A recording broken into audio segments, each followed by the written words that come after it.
সেরা রাঁধুনি রান্নায় শ্রেষ্ঠত্বের লড়াই, সেই লড়াইয়ে নিজেকে যোগ্য প্রমাণ করতে প্রতিযোগীরা চলে এসেছেন ভেন্যুতে। দর্শক, ঢাকা অডিশনের আজ চতুর্থ দিন এবং আজকের অডিশনের মধ্য দিয়ে শেষ হচ্ছে সিজন 8-এর অডিশন রাউন্ড।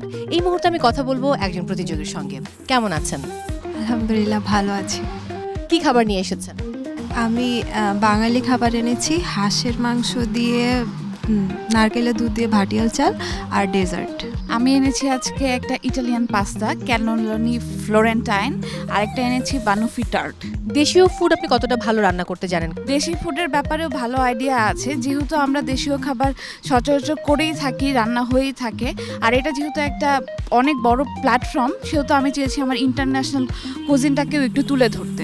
কি রেসিপি নিয়ে এসেছেন আপনি? বেসিক্যালি শাহী ইলিশ পোলাওটা এনেছি। ইলিশ পোলাও দিয়ে তো আর সেরা রাঁধুনির মঞ্চে জায়গা করে নেওয়া যায় না, সঙ্গে আরো অনেক রেসিপি জানতে হয়। সো আপনি আর কি কি কুজিন জানেন? রাইট, আমি বাংলাদেশি কুইজিন, ইটালিয়ান, চাইনিজ, তারপরে হচ্ছে বিভিন্ন ডেজার্ট আইটেমও বানাতে পারি। সো টুকটাক। আজকে যে রেসিপিটি নিয়ে এসেছেন, কি মনে হয় এই রেসিপি দিয়ে আপনি ঢাকার গ্র্যান্ড অডিশনের টিকিট পেয়ে যাবেন? ইনশাআল্লাহ, হোপ করতেছি, কজ একটু ইউনিক টাইপের, আর অলসো পাস্তা সকার পছন্দ না, আর র্যাভিওলি একটু ডিফারেন্ট টাইপের পাস্তা। সো আই হোপ জাজেসরা লাইক করবে। 1429-এ আপনি গিয়েছিলেন ঢাকার গ্র্যান্ড অডিশন এবং সেখান থেকে ফেরত আসতে হয়েছিল, জার্নি শেষ হয়েছিল। এবার তাহলে নিজেকে কতটা প্রস্তুত করে নিয়ে এসেছেন?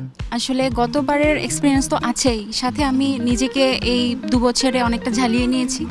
তো এবার ইনশাল্লাহ আমি প্রত্যাশা করি যে ভালো কিছু হবে। এবার কতটুকু কনফিডেন্ট? কিন্তু 3 বার। জি, এবার আসলে কনফিডেন্ট, কিন্তু ভয়ও কাজ করছে যদি আগের বারের মতো চলে যেতে হয়, কিন্তু আমি কনফিডেন্ট যে আমি পারবো। যদি এবার আসলে চলে যেতে হয় তাহলে চতুর্থবার কি আসবেন? ইনশাআল্লাহ আবার আসবো। অনেক শুভকামনা।